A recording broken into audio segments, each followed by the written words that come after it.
샬롬. 오늘도 신실하신 하나님께서 여러분들과 동행하신 줄 믿습니다. 기도하겠습니다. 하나님 감사합니다. 우리 아버지 하나님께서 우리 가운데 계심을 믿습니다. 그리하여 오늘도 하나님의 백성으로 불러주시고 또한 생명을 주셔서 이 하루를 살아가게 하심을 감사드립니다. 하나님, 많은 사람들이 코로나로 인해서 고통 가운데 있습니다. 이 어렵고 힘든 상황 속에서 고통하고 신음하고 있습니다. 하나님, 하나님의 백성들을 건져주시고 하나님께 부르짖는 심령들을 도와주시옵소서. 이 시간 우리 귀한 성도들이 하나님 앞에 무릎 꿇고 하나님의 도우심을 구합니다. 그리고 또한 하나님의 말씀에 의지하여 순종하겠노라고 결단합니다. 하나님, 오늘도 이 믿음 변치 않게 하여 주시고 하나님의 사람으로서 오늘도 빛과 소금의 역할을 감당하며 살아갈 수 있도록 복내려 주시옵소서. 오늘 하루도 주님께 의탁하오며 예수 그리스도의 이름으로 기도하옵나이다. 아멘. 우리 다 함께 찬송가 288장 찬양드립니다.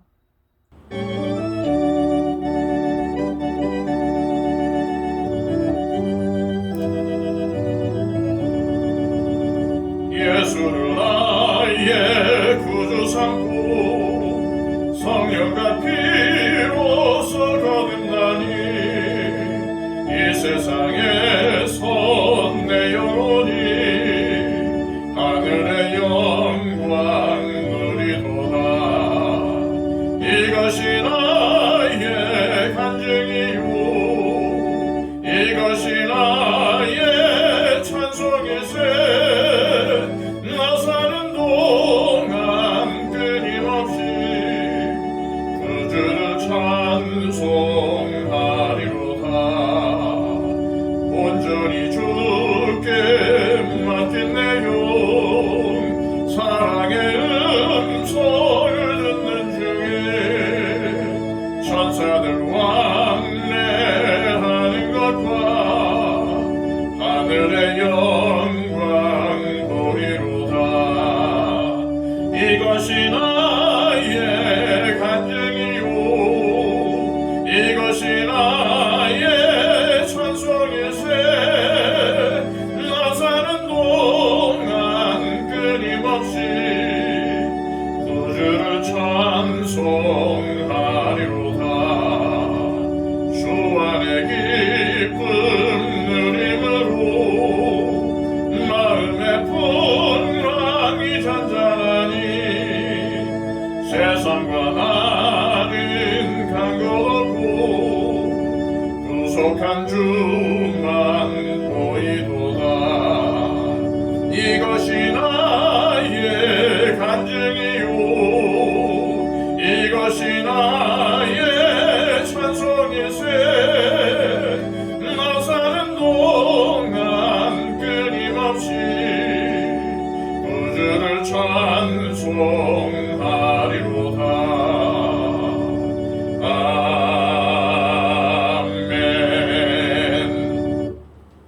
이 시간 하나님께서 우리에게 주시는 말씀은 구약성경 시편 119편 161절로 176절까지의 말씀입니다.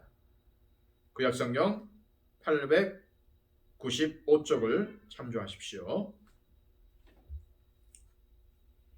고관들이 거짓으로 나를 핍박하오나 나의 마음은 주의 말씀만 경외하나이다. 사람이 많은 탈취물을 얻은 것처럼 나는 주의 말씀을 즐거워하나이다. 나는 거짓을 미워하며 싫어하고 주의 율법을 사랑하나이다. 주의 의로운 규례들로 말미암아 내가 하루 7번씩 주를 찬양하나이다. 주의 법을 사랑하는 자에게는 큰 평안이 있으니 그들에게 장애물이 없으리이다. 여호와여, 내가 주의 구원을 바라며 주의 계명들을 행하였나이다. 내 영혼이 주의 증거들을 지켜 싸우며 내가 이를 지극히 사랑하나이다. 내가 주의 법도들과 증거들을 지켜 싸우니 나의 모든 행위가 주 앞에 있음이니이다.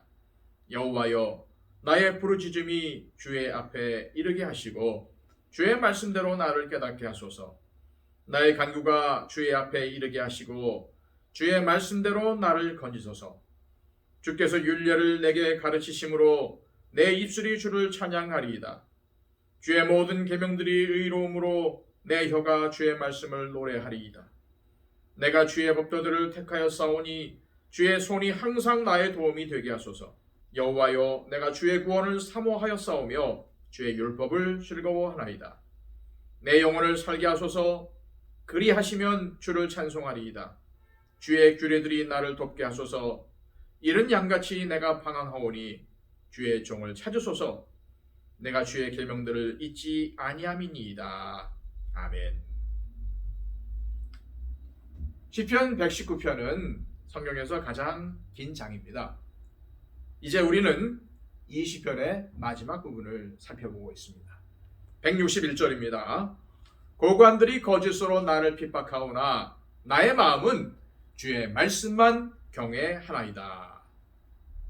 여기서 고관들은 이스라엘 백성들의 지도자를 가리키는 말입니다. 시편 기록자는 그들이 거짓말로 자신을 핍박했다고 고백을 합니다. 북왕국 이스라엘의 아합 왕은 나봇의 포도원을 가지고 싶어 했어요. 이에 나봇은 왕에게 자신의 포도원은 하나님으로부터 받은 기업으로 조상 대대로 내려온 것이기 때문에 팔 수가 없다고 합니다.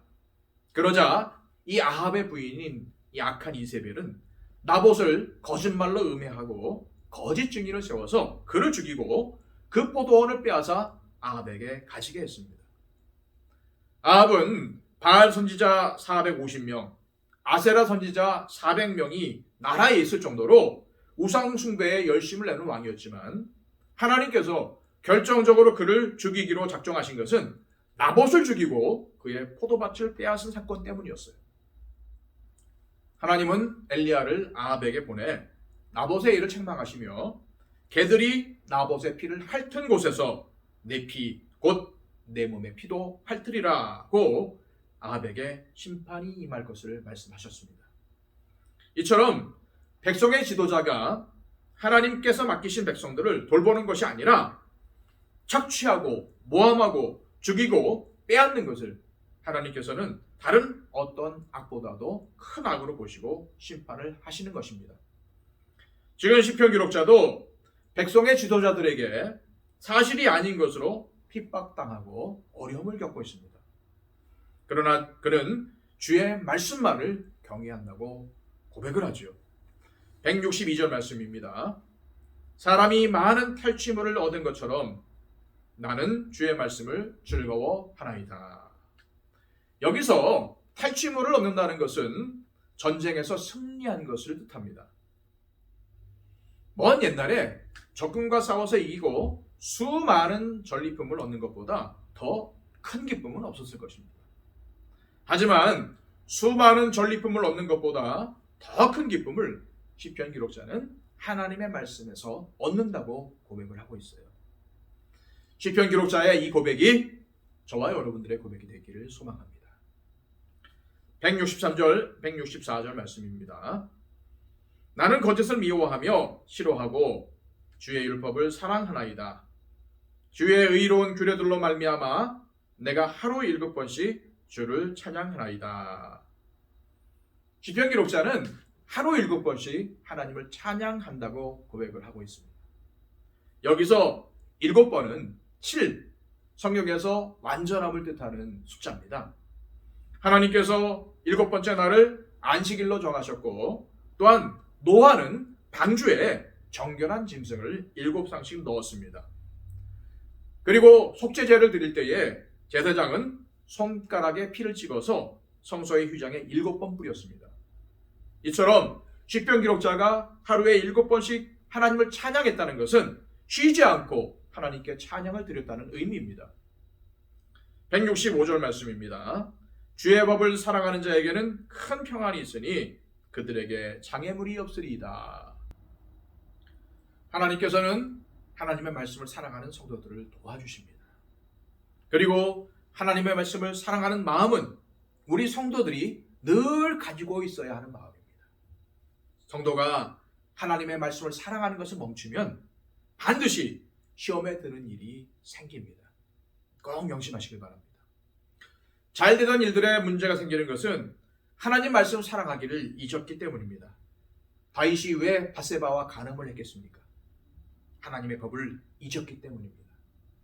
이스라엘 백성들이 바알보올의 사건에서 모압 여인들에게 넘어간 것도 그들이 하나님의 법을 잊었기 때문이었습니다. 그러나 하나님의 말씀을 붙드는 사람들은 인생의 어떤 장애물을 만나도 평안을 누릴 수가 있습니다. 하나님의 법을 사랑하는 자들에게 장애물은 장애물이 아니라 오히려 축복의 통로가 될 수 있습니다. 왜요? 하나님께서 그렇게 만드시기 때문입니다. 그래서 하나님의 말씀을 사랑하는 자, 하나님의 말씀을 붙잡고 살아가는 자들에게는 장애물이 될 수가 없는 것입니다. 166절, 167절 말씀입니다. 여호와여, 내가 주의 구원을 바라며 주의 계명들을 행하였나이다. 내 영혼이 주의 증거들을 지켜 싸우며 내가 이를 지극히 사랑하나이다. 아멘. 이것은 시편 기록자가 돈이나 명예나 권력보다도 하나님 말씀만을 끝까지 사랑하겠다는 고백입니다. 하지만 이렇게 사는 것은 쉽지가 않죠. 왜냐하면 세상 사람들, 주변 사람들까지도 어리석다고 말하고 정상이 아니라고 말하기 때문입니다. 그럼에도 불구하고 시편 기록자는 마음을 다하고 목숨을 다하고 힘을 다해서 하나님의 말씀을 지키고 사랑했음을 고백합니다. 그리고 이렇게 지킨 자신의 삶이 하나님 앞에 있다고 고백을 합니다. 168절 말씀입니다. 내가 주의 법도들과 증거들을 지켜 싸우니 나의 모든 행위가 주 앞에 있음이니이다.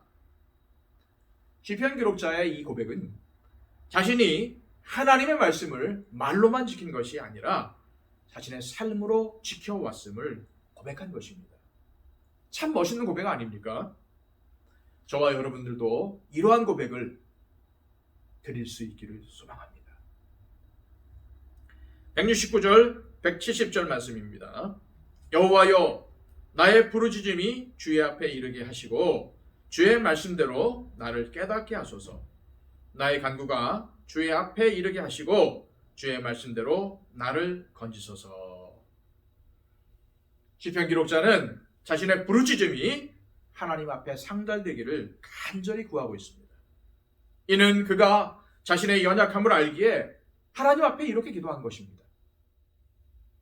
그렇습니다. 우리는 하나님 앞에 우리 자신의 연약함을 깨닫고 간절히 기도해야 합니다. 우리의 지위가 높아질수록, 일이 잘 되어 갈수록 그것이 내 힘과 내 노력으로 된 것이 아니라 하나님의 은혜임을 깨닫고 겸손하기를 힘써야 하는 것입니다. 일이 잘 되어서 성공한 뒤에도 하나님께 부르짖어 기도할 수 있는 겸손함이 우리 성도들에게 필요합니다. 173절, 174절 말씀입니다. 내가 주의 법도들을 택하여 싸우니 주의 손이 항상 나의 도움이 되게 하소서. 여호와여, 내가 주의 구원을 사모하여 싸우며 주의 율법을 즐거워하였나이다. 우리는 하나님의 말씀을 택할 수도 있고 세상적인 가치관을 따라 살 수도 있습니다. 하지만 시편 기록자는 자신이 주의 말씀, 곧 주의 법도들을 택하였다고 고백을 합니다. 우리가 하나님의 법을 따르며 하나님의 손을 잡으면 하나님께서 우리를 도와주시고 우리를 인도하실 것입니다. 세상과 손잡는 어리석은 자가 아니라 하나님의 다스림을 받는 하나님의 백성이 되어야 될 줄로 믿습니다. 176절 말씀입니다. 이런 양같이 내가 방황하오니 주의 종을 찾으소서. 내가 주의 계명들을 잊지 아니함이니이다. 오늘 본문의 시편 기록자처럼 우리도 방황할 수 있습니다. 흔들리지 않고 피는 꽃이 없듯이 우리의 인생이 평탄할 수만은 없습니다. 왜냐하면 우리는 연약한 존재들이기 때문이죠. 그러나 우리가 흔들리고 비틀거릴지라도 하나님의 말씀을 굳게 붙잡으면 하나님께서 기뻐하시는 올바른 길로 갈 수가 있습니다. 왜요? 하나님이 우리를 책임지시고 인도하시기 때문이죠. 시편 기록자는 지도자들의 핍박에도 하나님의 말씀을 사랑했고 전쟁의 승리로 얻는 전리품을 얻는 것보다도 하나님의 말씀을 기뻐했습니다. 그럼에도 흔들리며 방황하는 시절이 있었어요. 하지만 그러한 때도 주님을 찾았고 주님은 이 시편 기록자를 만나 주셨고 말씀으로 그를 세워 주셨습니다. 오늘도 이 시편 기록자의 고백처럼 하나님의 말씀을 기억하며 하나님의 말씀을 생명같이 여기며 살아가는 저와 여러분들이 되시기를 소망합니다. 오늘도 다른 기로 하지 마시고 하나님 말씀 붙잡고 이 말씀 붙잡고 살아가기를 원합니다. 하나님의 말씀을 생명줄로 여기게 해주시고 이 말씀에 순종하는 우리의 삶이 되게 해달라고 기도하시길 바랍니다. 다 함께 기도하겠습니다.